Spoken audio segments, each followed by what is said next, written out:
పశ్చిమ బెంగాలొడిశా తీరాలకు ఆనుకుని వాయువ్య బంగాళాఖాతం మీదుగా కొనసాగుతున్న ఉపరితల ఆవర్తనం కొనసాగుతోంది.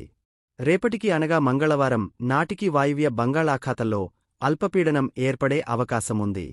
దీని ప్రభావంతో రాష్ట్రంలో 3 రోజులపాటు అక్కడక్కడ మోస్తరు నుంచి భారీ వర్షాలు కురిసే ఛాన్సుందట. తీరం వెంబడి గంటకు 40 నుంచి 60 కిలోమీటర్లు వేగంతో ఈదురుగాలులు వీస్తాయి. ఎల్లుండి బుధవారం వరకు మత్స్యకారులు సముద్రంలో వేటకు వెళ్లరాదని అధికారులు సూచించారు.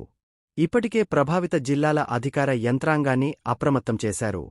సోమవారం శ్రీకాకుళం, విజయనగరం, పార్వతీపురమన్యం, అల్లూరి సీతారామరాజు, విశాఖపట్నం, అనకాపల్లి, కాకినాడ, ఏలూరు జిల్లాల్లో పలుచోట్ల మోస్తరు నుంచి భారీ వర్షాలు.